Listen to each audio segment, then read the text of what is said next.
आज राज्याचे उपमुख्यमंत्री तथा सर्वांच्या आपल्या लाडक्या अजितदादा आज ह्या घटनेला कसं बोलावं असं निशब्द झाले.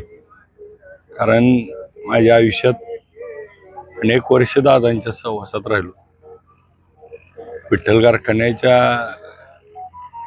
कर्ज मंजुरीच्या वेळी असेल, निवडणुकीच्या आधी असेल, कारखाना चालवण्यासाठी असेल, आमदार झाल्यापासून तर असा कोणताही आठवडा गेला नाही की मी दादाला भेटलो नाही. मागच्या 8 दिवसापूर्वी जेव्हा प्रचार सुरू व्हायचा होता तेव्हा दादांबरोबर आम्ही बसलो सगळे. दादांनी अनेक आठवणी, दादांच्या सोबत प्रवास असेल, दादांच्या सोबत इतक्या आठवणी आहेत की दादांच्या त्या माणसाने इतकं भरभरून प्रेम दिलं. आज बोलावं काय हे काही म्हणजे शब्दच फुटत नाहीत.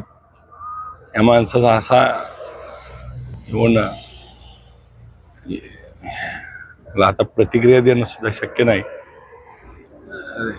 प्रचार निवडणूक ही विषयच यामध्ये नाही. सर्व दौरे प्रचार सगळं थांबवून आता फक्त आम्ही आता बारामतीला निघालोय. दादांच्या सगळ्या दुःखद घटना म्हणजे हे ह्याच्याबद्दल प्रतिक्रिया देण्यासारखं बोलणंच येणार नाही. दादांना श्रद्धांजली वाहण्याचा शब्द तोंडातून फुटतच नाही.